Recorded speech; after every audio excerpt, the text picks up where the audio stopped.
Հարգելի գործընկերներ, այսօրվա դահլիճի տեսքը ինձ մոտ հաճելի հուշեր է արթնացնում նախորդ գումարման ազգային ժողովի, ընդ որում բացարձակ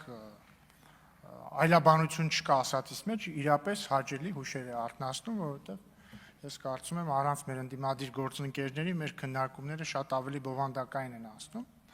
բայց ես առաջարկում եմ միասին քննարկենք ինչու այսօր մի պահ մեր դահլիճում մենք քննարկումներն անցկացնում էինք միայն քաղաքացիական պայմանագրով։ Կա երկու պատճառ, երկու խմբակցությունների դեպքում։ Նախ ուժեղ Հայաստանը ինչի ստեղ չի, որտեղ ուժեղ Հայաստանի մեր հարգելի գործընկերները նեղացան գնացին։ Սա նոր խոսք է եւի համաշխարհային քաղաքականության մեջ, որ ֆրակցիան ոչ թե բոյկոտում է ինչ-որ բան,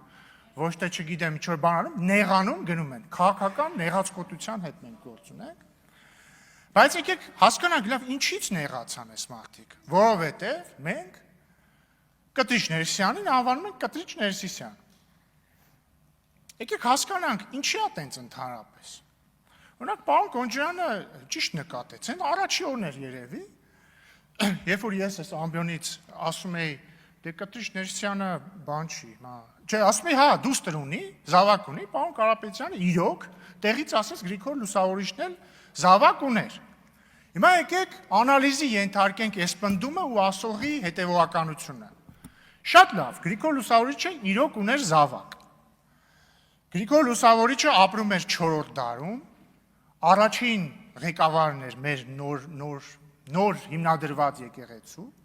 եւ այն ժամանակ ըստ եկեղեցու կանոնների կարող էր բարձրաստիճան հոգևորականը ունենալ զավակ։ Նորմալ է, նորմալ չի, նորմալ էր։ Բայց ես ուզում եմ ճիշտ հասկանանք, էլի, օրինակ Գրիգոր Լուսավորիչը չի խաբել մարդկանց ասել ես զավակ չունեմ։ Ինքը օֆիցիալ զավակ է ունեցել, ինքը չի զբաղվել անառակությամբ։ Իրան եղել է թույլատրելի։ Սկսենք նրանից, որ երևի Գրիգոր Լուսավորիչը նույնիսկ մինչև իր քրիստոնյա դառնալն է երեխա ունեցել ամենայն հավանականությամբ։ Վստահ չեմ, բայց ենթադրում եմ կարող է այդպես լինի, բայց դա խնդիր չի, իր զավակն էլ է զավակ ունեցել։ Բայց իրենք չեն թաքցել, իրենք օրինական զավակ են ունեցել։ Հաջորդը Գրիգոր Լուսավորիչի զավակը դարձել է կաթողիկոս։ Հիմա ես ճիշտ եմ հասկանում, որ առաջարկներն է, որ Կտրիչ Ներսիսյանի դուստրը հաջորդ կաթողիկոսը դառնա։ Հաջորդը մեր կաթողիկոսները դադարել են, ոչ միայն կաթողիկոսները, բարձրաստիճան հոգևորականները, դադարել են ապրել ընտանեկան կյանքով, եթե չեմ սխալվում, Աշտիշատի ժողովից հետո, երբ որ ժողովը եկեղեցական որոշել է, ասել է ժողովուրդ ջան, էլ չի կարելի։ Հիմա եթե ուզում ենք մենք այս մեր իրականությունը, այս չգիտեմ, կավկայական իրականությունից վերադարձնենք նորմալ հում, ուրեմն թող ուժեղ Հայաստանը գաս ինչ է առաջարկում, տարբերակ 1, օրինակ մի քանի տարբերակ կարող եմ առաջարկել։ Թող խոսենք Կտրիչ Ներսիսյանի հետ, նախ թող ամոթա, հայրը պետքա ճանաչի իր զավակներին։ Էլ ինչ հայր, որ իր զավակին չի ճանաչում։ Թող ելնի ասի այո դուստր ունեմ։ Երկրորդը, եթե ուժեղ Հայաստանը համարում է, որ մեզ պետքա ժառանգական կաթողիկոսարան, թող հայտարարի դրա մասին, եւ կքննարկենք, կարող են նաեւ շատ լիբերալ ուղղությամբ գնալ առաջարկել, որ կին կաթողիկոս ունենանք, իդեմ Կտրիչ Ներսիսյանի դստեր։ Եթե այս ամենը չեն հայտարարում, թող էս կրկեսը դադարացնեն։ Հաջորդը այդ դմդմփացնելու հետ կապված։ Նայեք, օրինակ ազգային ժողովի падգամավորը կամ ազգային ժողովի նախագահը, փոխնախագահը, վարչապետը ի բնե իրանք կոնսենսուսային կերպարներ պարտավոր չեն լինել։ Իրանք պետք է լինեն կերպարներ, որոնց վստահել է մեծամասնությունը կամ կոալիցիոն մեծամասնությունը։ Ոչ ոք չի ակնկալում, որ Անդրանիկ Քոչարյանին պետք է բոլորը սիրեն։ Մի մասը պիտի սիրի, մի մասը չպիտի սիրի, այդ հարաբերակցությունն էլ պարոն Քոչարյանից եւ մեզնից է կախված։ Բայց մի գահ, որը կոչվում է ամենայն հայոց կաթողիկոսի գահ, մի պաշտոն, որը կոչվում է ամենայն հայոց հայրապետ։ Մի քանի բան նշանակում, որ այս մարդը պետք է լինի ամենայն հայոց, բոլոր հայերինը, ոչ թե Քոչարյանինը, Սամվել Կարապետյանինը, Սերժ Սարգսյանինը եւ իր KGB-ի ագենտ եղբորինը։ Եվ ինքնին այն փաստի բերման, որ 700,000 քաղաքացուց ավել քվեարկել է մի քաղաքական ուժի, որ ասում է մենք այս մարդուն պետք է հեռացնենք, կամ ինքնին են փաստը, երբ որ այդ մարդու անունը անդադ հնչում է, այս կամ այն կերպ անդադ դղրդոցներ են հնչում ազգային ժողովում, նշանակում ենք ամենայն հայոց չի, ինքը պարակտիչ է։ Եվ ինքը պետք է հեռանա հանուն դրա այն մնացած պատճառները մի կողմ թողենք, չեն ընդունում այդ մարդու։ Ու մի տարօրինակ իրավիճակ է ստեղծում, այսինքն մեր եկեղեցու ղեկավարը մի մարդ, ում անունը չի կարելի տալ։ Հասկանում եք, այն բան կար, չէ՞, գեղարվեստական գրականության մեջ, ասենք, Հարի Փոթերի մեջ, նա ում անունը չի կարելի տալ։ Բան Լորդ Վոլենդեմորտն է դարել այդ մարդը, Դարթ Վեյդերն է դարել այդ մարդը, դա նորմալ չի։ Մեր ուժեղ Հայաստանի գործընկերները ասում են, դուք վիրավորում եք մեր կրոնական զգացումները։ Կտիշ Ներսյանն է վիրավորում բոլորի կրոնական զգացումները, որովհետև ասում եմ, ոնց կարա մարդ, որը ունի զավակ եւ չի ասում, սա իմ զավակն է, համարվի պարկեշտ մարդ, հələ հոգեորական թողենք մի կողմ։ Լավ հայրը, չպետք է ասի սա իմ զավակն է։ Ինքը ոչ միայն լավ հոգեորական չի, ինքը լավ մարդ չի, եւ դա մեծ խնդրեմ է։ Ընդհանրապես խնդրեմ է, որ ես ավելի բարոյական մարդ եմ, քան Կտիշ Ներսյանը, չեք կարծում։ Ինչևէ, հարգելի գործընկերներ, վերադառնալով Հայաստան խմբակցությանը, եկել մեր հարգելի գործընկերները ստեղից ասում են դադարեցրեք վրեժխնդրությունը։ Դուք վրեժխնդիր եք, դադարեք վրեժխնդրությունը։ Ժորժ ջան, մի հատ իսկ կարող եք բացատրել հետևյալ փաստի հետ, ոնց է հարաբերակցվում ձեր պնդումը արմեր վրեժխնդրություն։ Օրինակ, ըստ այսօրվա հակակոռուպցիոն կոմիտեի հրապարակած նյութի, ասում է Քոչյանն ու իր ընտանիքը, ըստ մեղադրանքի, էլի, արել են մի հատ տարածք Կասկադի կողքը։ Այդ տարածքը 2 հեկտար։ Ասում է գնել են 40 միլիոն դրամով, 40 միլիոն դրամով։ Ասում է հետո այդ տարածքը, որ 40 միլիոն դրամով առել են, փոխանակել են էլի 2 հեկտար չափսով պետական տարածքի հետ, որը վաճառել են ուշադրություն 1 միլիարդ 740 միլիոն դրամով։ Այսինքն 1 միլիարդ 700 միլիոն դրամ օգուտ են ունեցել։ Խնդրում եմ ինձ բացատրեք։ Ինչ կապ ունի ստեղ վրեժխնդրությունը, ինչ կապ ունի ստեղ ազգային արժեքները, Թուրքը, չգիտեմ, Դավաճանը, ինչ ասեմ, Կտիշ Ներսիսյանը, մեր ազգային եկեղեցի, մեր արժեքները, մեր դրոշեյսի, ինչ կապ ունի այս ամեն ինչը նրա հետ, եթե ձեր առաջնորդի ընտանիքը ըստ մեղադրանքի առել է մի հատ տարածք 40 միլիոն դրամով, փոխանակել է ուրիշ տարածքի հետ, որը վաճառել է 1 միլիարդ 740 միլիոն դրամով։ Տիկին Գրիգորյան, դուք սիրում եք գալ ստեղ, sense էլի են ձեր կրքոտ ելույթներից ունենաք։ Ձեր ելույթներն էլ պակաս կրքոտ չեն, Տիկին Գրիգորյանի դեպ։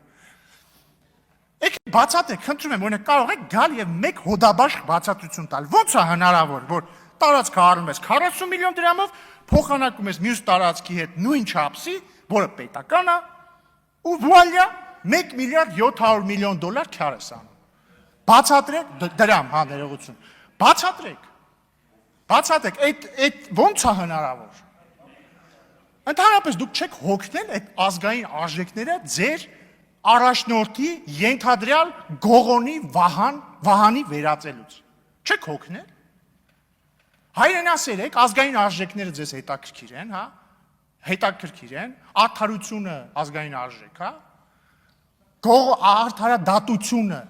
ազգային արժեք, հա։ Եկեք պաշտպանեք այդ արժեքը։ Այսօր եկեք, խնդրում եմ, եթե դուք բոլորդ ազնիվ եք, այն ամեկը կար, չէ, ասում էր թալ բանը, ինչ է, ապօրինի գույքը պետք է վերադարձվի։ Եկեք ասեք այդ 1 միլիարդ 700 միլիոն դրամը ո՞նց է առաջացել։ Բայց այո, սա վրեժխնդրություն է, սիրելի բարեկամներ։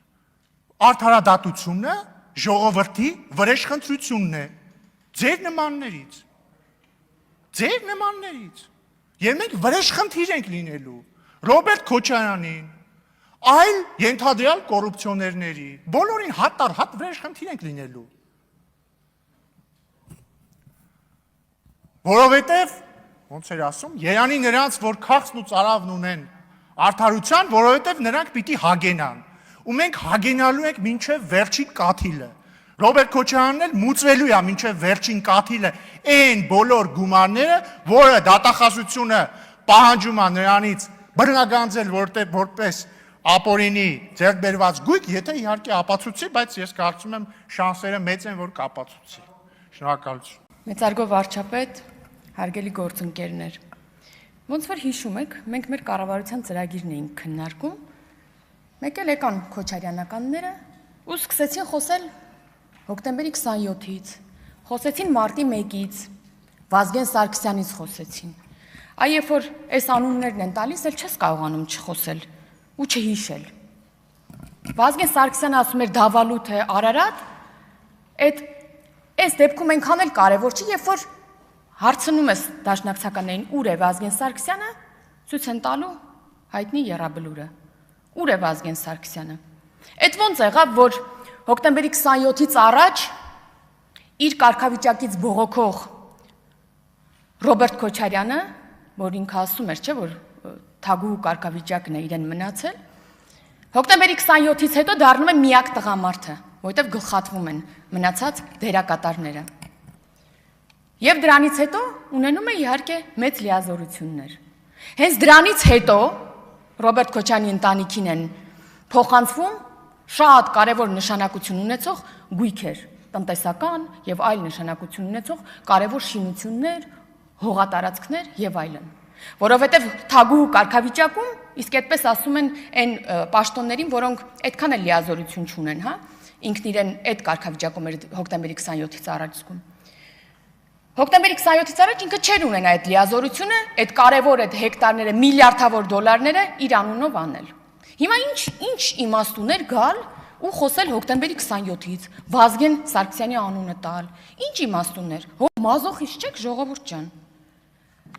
Իսկ հոկտեմբերի 27-ը եղավ, որ այդ Վազգեն Սարգսյանի անունով հետո փողոց անվանակոչվեր ու այդ փողոցի վրա ուրեմն սպայի տան շենքը բան անեին, իրենց անունով անեին։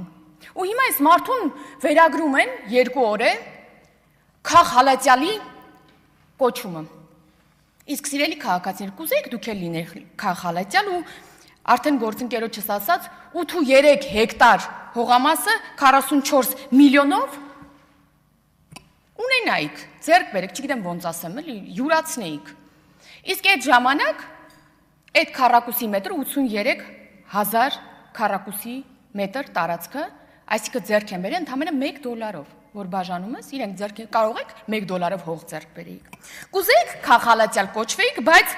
Կասկադում 2 հեկտար հողամասը 39 միլիոնով ձեռք բերեիք։ Կամ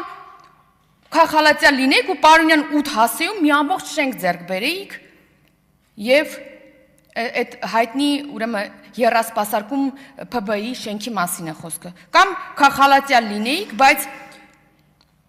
12 միլիոն դրամով, այս ավելի ֆանտաստիկ է, Ծիծեռնակաբերդի խճուղում մի 29,000 քառակուսի մետր հողատարածք ունենայիք, հետո իհարկե Օրանժ ֆիթնեսը սարքվեր եւ այլն։ Կուզեիք այսպիսի կամ ՊՆ-ի շենքը ձեզնով անեիք, այսպիսի Քախ Հալատյալ լինեիք։ Մեզ լսողները բայց արդարացիորեն կարող էին ասել, ով չգիտի, բա ինչի 8 տարի անց են այս գործողություններն իրականացվում։ Արդարացիորեն կարող են ասել։ Մենք էլ կարող ենք ասել այո, բայց հարցն այն է, որ այս ամեն ինչը ուղիղ չի օտարվել, հա, ուղիղ իրենց անունով չի արվել։ Տարբեր սխեմաներով, նվիրատվություններով, այլ սեփականատերեր են գտել, այլ ուրեմն միջոցներով են իրենց անունով արել ու այդ ամեն ինչի բացահայտումը երկար ժամանակ է, հա, պահանջում։ Կամ որ ասում են հատուկ հրահանգ եղավ այստեղից ու արագ այս գործերը հարուցվեցին։ Ուզում են ասեն, որ երևի ժամը 18:00-ներ, չէ՞, պարոն վարչապետ։ Դուք այդ մասին խոսեցիք ու ընդամենը 13 ժամվա ընթացքում, որտեղ առավոտյան ոնց հասկանում եմ 7-ին 8-ին է գործողությունները եղել, 13 ժամվա ընթացքում համակարգն աշխատեց, այս բացահայտումներն արեցին ու գնացին իրենց տուն։ Այսինքն միջև այդ որևէ մեկը ոչինչ չէր արել եւ հանկարծ հրահանգ եղավ ու մարդիկ գնացին։ Կամ ասում եմ, բանա, Շվեյցարիայում կաթողիկոսը խոսում է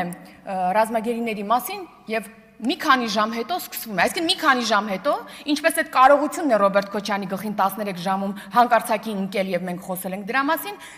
երեխաներ են ընկնում կաթողիկոսի գլխին ու մենք սկսում ենք խոսել իր մասին։ Այդպես չի լինում, չէ՞։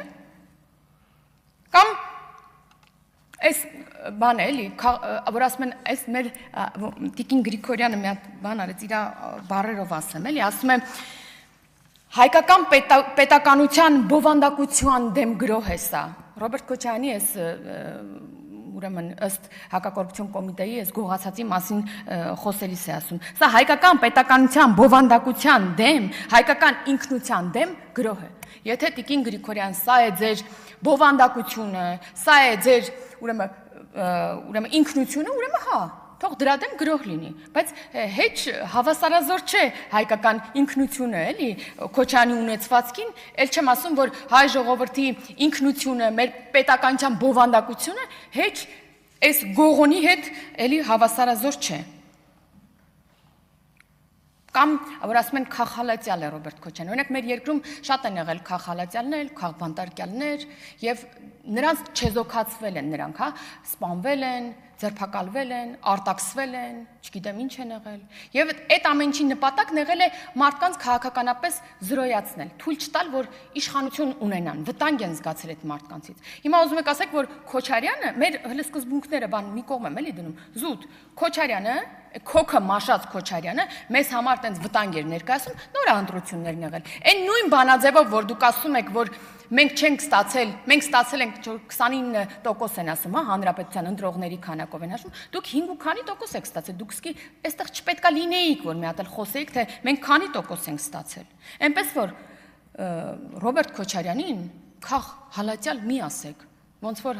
մեր իմ սիրելի ֆիլմում է ասում կտոր մի երկնքում անառակին հրեշտակ միս է, մեղք է։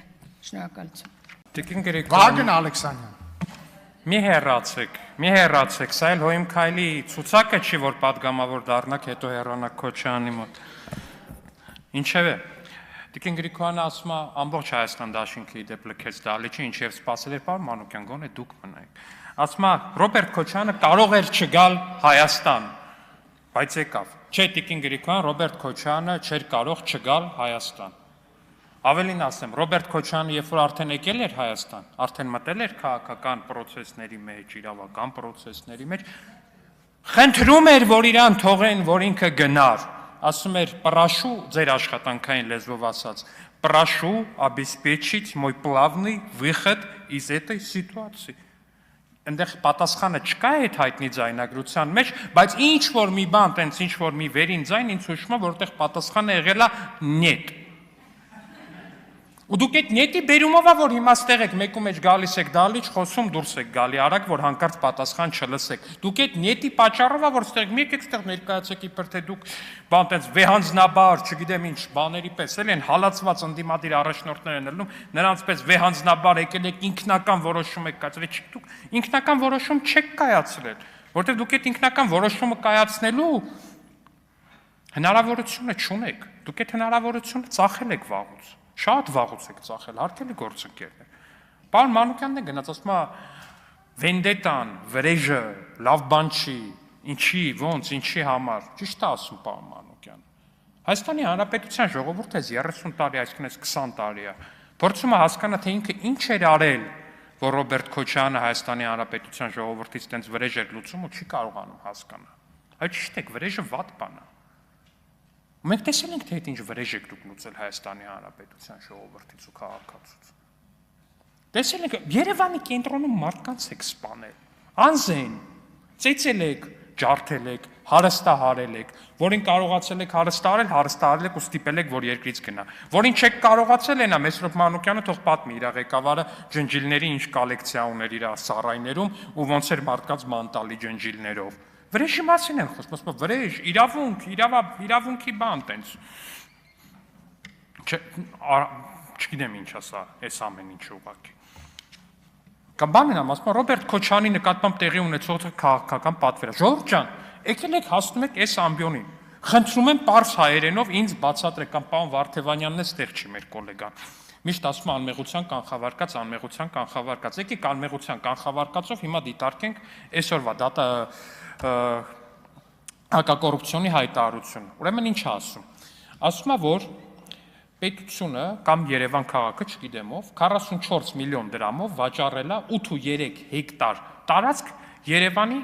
Աճարյան փողոցի հարակից տարածքում։ 8.3 հեկտարը վաճառվել է 44 միլիոն դրամով։ Եթե գնանք անմեղության կանխավարկածով ու չմտածենք, որ այդտեղ կոռուպցիոն սխեմա կա, ապա ամենահավանական տարբերակն է, որ սա ինչ-որ բան է եղել, Black Friday է եղել պետական մակարդակով, սև ուրբաթ կոչվածն է եղել։ Պետությունը որոշել է, որ իր հողերի համար սև ուրբաթ է հայտարարում, ասում է, եկեք էժանով ծարավաղբյուրում 8.2 հեկտար առեք։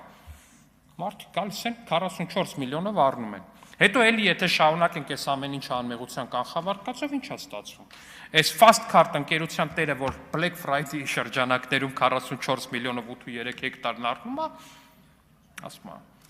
արա դե բայց լավն է էլի մեր երկիրը, լավն է, ասենք, տեսեք ինչ էժան հողեր են ծախում, շատ բան է, բայց խղճից չի նստում։ Մեր նախագահի տղեն մի կտոր հող չունի, մի sense Plessity պես ընկերություն չունի։ Արի ես զուտի մաքուր խղճի ձելնելով տանեմ այս ընկերությանից 50%-ը նվիրում եմ Սեդրակ Քոչարյանին։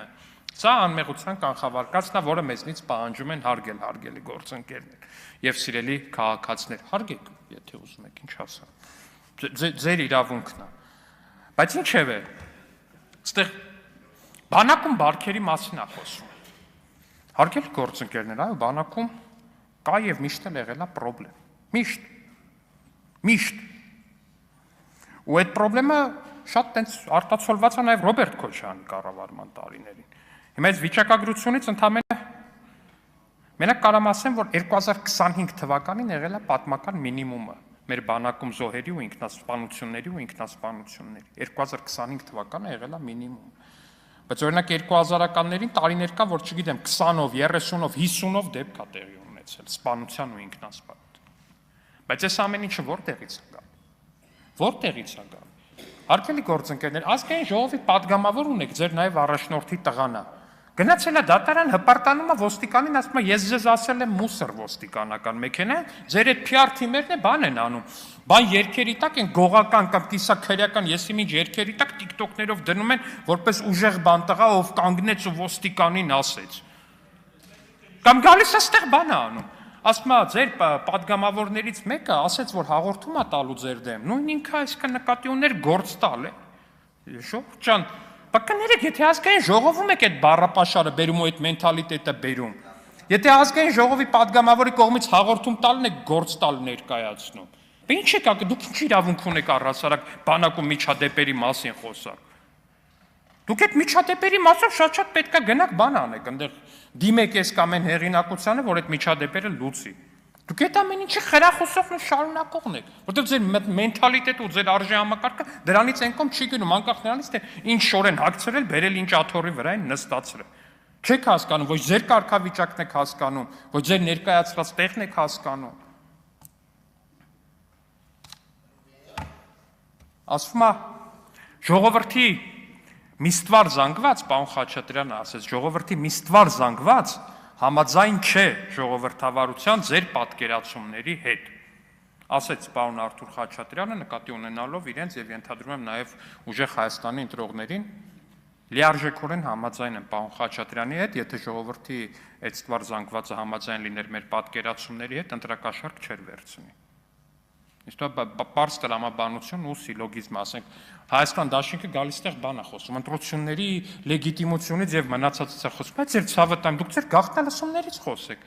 Որ երկու падգամավորի տեխնացու հասկանում եք, այդպես շտաբի աշխատող չէ, երկու падգամավորի տեխնացու իրար հետ խոսում են, ասում են, դե կտանես 40,000 ջեբը կդնես, այդ դրանք 3 ընտրող են, ինչ են սենց այս ոչի խոսակցությունները։ Այն հայտնի ձայնագրությունն են, որ երկու երիտասարդ պարմանուհի զրուցում են Զմիմյանս հետ եւ ասում են, միասին կա այն երգը, որ շարունակում են, երգում են ինչ-որ, չգիտեմ ինչ փողոցային բառապաշարով այդ ամեն ինչը։ Դուք դրանից խոսեք։ Լեգիտիմություն։ Լեգիտիմության տեսանկյունից դուք ստեղ ինչ գործ ունեք։ Դուք առհասարակ քաղաքական դաշտում ինչ գործ ունեք։ Բայց երևի դուք էլ եք հասկանում, որ գործ չունեք ու դրա համար դահլիճը պարբերաբար դատարկեք թողնում։ Այսքանը շնորհակալություն։ Ազգային ժողովի մեծարգո նախագահ, մեծարգո վարչապետ, կառավարության հարգելի անդամներ, հարգելի խորհրդարան, սիրելի ժողովուրդ։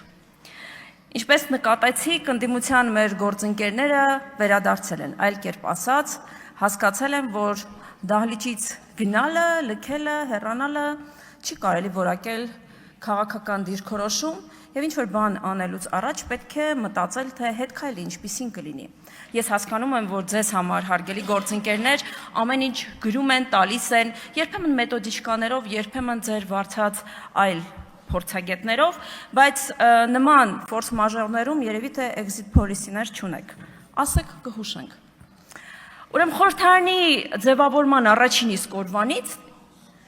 մեր գործընկերներն ասում էին, որ իրենց համար կարևոր է ժողովրդի համար կարևորագույն հարցերին րոպեական լուծում տալ։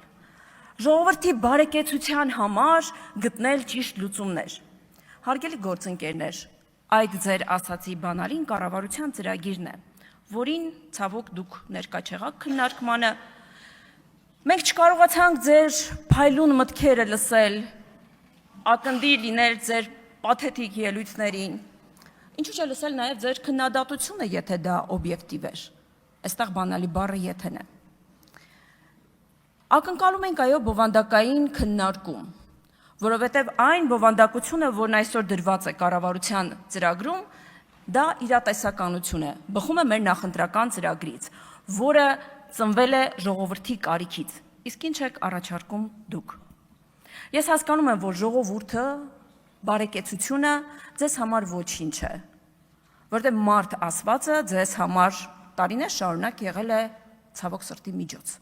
Մինչդեռ մեզ համար բարձրագույն արժեք է։ Եղել է միջոց վերարտադրվելու, եղել է միջոց ձեր հարստությունը դիզած պաշտպանելու, եղել է միջոց ապօրինի գույքը թաքցնելու, բայց այսօր եկել է հատուցման ժամը եւ կարծես թե մոտենում է ձեր տներին։ Այս մարդկանց համար տարիներ շարունակ բարեկեցությունը անհասկանալի երևույթ է եղել։ Նրանք կարողացել են խլել ժողովրդից արժանի կրթությունը։ Փայլուն նախարարներ ունեին ինձանից աջ գտնվող քաղաքական ուժի ներկայացուցիչները, չնայած կարծես հանրապետականների մոտ էլ պակաս չի եղել, այնպես չէ, պարոն Կարապետյան։ Սոցիալական բևեռացում էին ստեղծել, ծայրահեղ աղքատություն, եւ մենք 18 թվականին սոցիալական բավականին ծանր վիճակ ենք ժառանգել եւ փորձել ենք փոխել այդ ամենի փիլիսոփայությունը, որը ձեզ համար ցավոք սրտի հասու չէ։ Ինչու, որովհետեւ ձեզ համար ժողովուրդը միջոց էր եւ դրա ականատեսը ցավոք սրտի մենք եղել ենք։ Դուք կարողացել եք հաշմանդամություն ունեցող ազատամարտիկին տանել միտինգների եւ հետո ծաղրել։ Ինչ ենք անում մենք փոխարենը։ Հաշմանդամություն ունեցող անձին տալիս ենք անձնական օգնական, որպեսզի ինքը կարողանա ներառվել հասարակության մեջ։ Դուք 2 հոգով 3 հավ կամ քանակությունը կարող եմ խախտել, կարող եք տալ մարդուն հասկանալով, որ միգուցե ինքը կարիքի մեջ է։ Մենք այդ մարդուն տալիս ենք կարողություններ, որպեսզի ինքը կարողանա փոքր ֆերմաներ կառավարել։ Դուք կարողացել եք եւ կարողանում եք 2 քաբաբով կամ մի քանիսով ավելի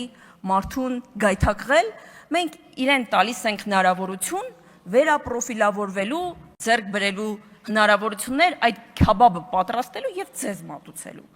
Մեր եւ ձեր տարբերությունը։ Եվ ամեն անգամ, երբ որ մենք խոսում ենք ժողովրդի բարեկեցության եւ ապագայի մասին, դուք փորձում եք դիստանցավորվել, որովհետեւ գիտեք շատ հեշտ է մարդուց խնդրել հրաժարվել իր բոլոր ունեցած հնարավորությունից, ստիպել մարդուն զրկվել լավ կրթությունից։ Դրա համար չեք հասկանում, թե ինչու ենք մենք դպրոցներ կառուցում, պարոն Կարապետյան։ Չեք հասկանում։ Բնորոշում եք դե խելք չունեն, դրա տեղը թող գործարան կառուցեն, այդ գործարանում ձեզ համար բանվոր աշխատեն, որովհետև ձեզ համար եղել են միշտ կեղծ էլիտաներ եւ սովորական մարդիկ։ Ու այդ անջրպետը ձեզ համար եղել է ձեռնտու։ Մարդուց կարողացել եք խլել ամեն բան, բացի արժանապատվությունից։ Որովհետև արժանապատվությունն է, որ թույլ չի տալիս մարդու ճկվելու։ Արժանապատվությունն է, որ թույլ չի տալիս նժարին դնելու այլ երևույթներ, որոնք նյութական նշանակություն ունեն։ Եվ հասկանում եմ, որ ձեզ համար կարող է տարօրինակ թվան իմ խոսքերը,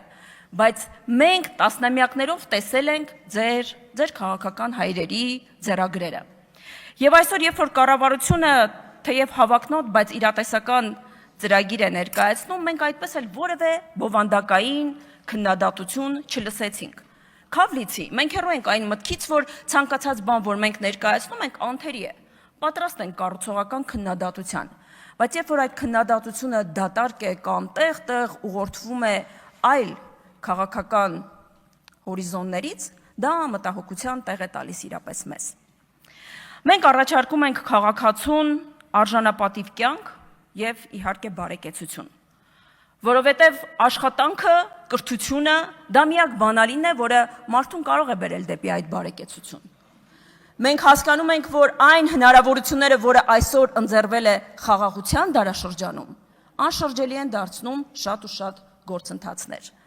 Եվ թեև այո, առաջիկա 5 տարվա ընթացքում հնարավոր է ընդդիմությունը ինչ որ կերպ փորձի մեզ շեղել մեր բուն օրակարգից, մենք այնուամենայնիվ չենք տրվելու այդ սադրանքներին։ Մենք աշխատել ենք եւ շարունակելու ենք աշխատել հանուն Հայաստանի Հանրապետության քաղաքացու բարեկեցության, հանուն բարօրության եւ նույնը հորդորում ենք ձեզ։ Մեծարգո վարչապետ, հարգելի գործընկերներ, հարգելի ընդդիմություն, բարև ձեզ։ Ուրախ ենք, որ ներկա եք օրվա երկրորդ կեսին, բայց կասեք ինչով եք դուք տարբերվում 8-րդ գումարման ազգային ժողովի ընդդիմությունից։ Նեղանալ գնալով, բոյկոտելով, նիստերին չմասնակցելով։ Ես մեծ հույս ունեի, որ այսօր կխոսայի այն մասին, թե ինչպիսի մեծ բոլոր խմբակցությունների հետ մեծ բովանդակային քննարկում ենք ունեցել կառավարության ծրագրի շուրջ, բայց ցավոք սրտի իրականությունը այլ էր։ Բայց նաև մի կարևոր բան պետք է արձանագրենք, որ պարոն վարչապետ, շնորհակալ եմ ձեզ, ընդդիմությունը արդեն նաև ժամանակ է հատկացնում պատմությունը ուսումնասիրելու համար։ Շատ կարևոր է։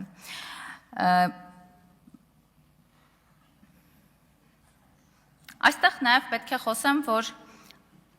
տարօրինակ ընդվզում եք։ Հենց խոսք է գնում Կտրիշ Ներսիսյանի մասին, այս մարդիկ առանց փաստարկներ ներկայացնելու կամ խորանալու անմիջապես նեղվում եւ պաշտպանվում են։ Եթե ես հիմա այդ անունը չհնչեցնեմ, ասեմ, որ նա ինչ որակում էլ որ այստեղ հնչեցվեց, այո, ինչպես պարոն Ռուբինյանը նշեց, որ նա ավելի բարոյական է, քան այդ կերպար, դուք որևէ ըմբոստություն չեք ցույց տա այստեղ։ Այսինքն ձեր համար անունը հնչեցնելը այդքան կարևոր է։ Ամեն դեպքում շարունակեմ, բայց եկեք ամեն ինչ իր անունով կոչենք, էլի։ Մեղավորի հետևից գիտակցված գնացողները դուք նույնպես մեղավոր եք։ Դուք ըստ էության որպես քաղաքական գործընկեր Կտրիշ Ներսիսյանին կիսում եք իր մեղքերը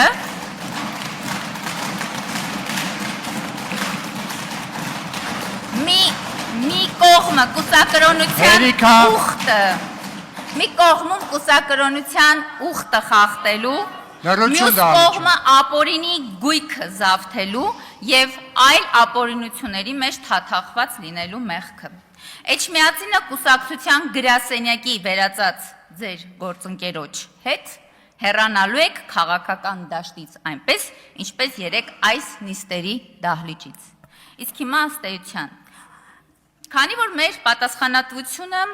հանրության ոչ թե դատարկ աթոռների հետ կամ առջև խոսելն է, եկեք խոսենք թվերով, փաստերով եւ ծրագրի մասին։ Այս փաստաթուղթը իրական Հայաստանի անվտանգության ինքնիշխանության զարգացման քաղաքական հայտ է։ Սա մեր երկրի ինքնիշխանության ամրապնդման ճանապարհային քարտեզն է, որտեղ ամեն մի ծրագիր հաշվարկված է պետության երկարաժամկետ անվտանգության համար։ Մեզ համար ինքնիշխանությունը դատարկ լոզունգ չէ, այլ կոնկրետ չափելի արդյունք։ Տնտեսական անկախություն Առաջիկա 5 տարում տարեկան 6% աճով եւ 125,000 նոր որակյալ աշխատատեղով։ Էներգետիկ դիմակայունություն, վերականգնվող էներգետիկայի զարգացմամբ ու նոր ատոմակայանի կառուցման նախագծով։ Երբ խոսում ենք ինքնիշխանության մասին, առաջին հերթին նկատի ունենք էներգետիկ անկախություն։ Այս ծրագրով մենք դնում ենք Հայաստանի էներգետիկ համակարգի ամբողջական վերափոխման հիմքը։ Գործարկվելու է 1000 մեգավատ ֆոտովոլտային արևային կայաններ եւ 800 մեգավատ կուտակիչ էլեկտրակայաններ, որոնք էապես ավելացնելու են մեր ինքնաբավությունը։ Սոցիալական արդարություն, ապօրինի ծագում ունեցող 2 միլիարդ դոլարի գույքի վերադարձով պետությանն ու համայնքներին։ Այս ծրագրի առանցքում Հայաստանի Հանրապետության քաղաքացին է, նրա առողջությունը համապարփակ ապահովագրության ներդրմամբ, նրա կրթությունը 300 դպրոցի, 100 մանկապարտեզի եւ ակադեմիական քաղաքի հիմնադրմամբ, նրա կենցաղային հարցի լուծումը 10 նոր ջրամբարներով եւ խոշոր քաղաքներով 24 ժամյա ջրամատակարարմամբ եւ նրա ապագան մրցունակ ու անվտանգ երկրում։ Ուժեղ պետությունը սկսվում է կայացած ինստիտուտներից եւ սեփական ուժերին հավատացող քաղաքացուց։ Մենք ստանձնում ենք այդ պատասխանատվությունը այս տեսլականը լիարժեք կյանքի կոչելու համար։ Բնականաբար հենց այս տեսլականով, այս ծրագրով գնացել ենք ընտրությունների, ստացել ենք մեր քաղաքացիների վստահության քվեն ու մանդատը։ Հետևաբար մենք լիարժեք աջակցում ենք կառավարության ծրագրին եւ կողմ ենք քվեարկելու դրան։ Կեցե Հայաստանի Հանրապետությունը։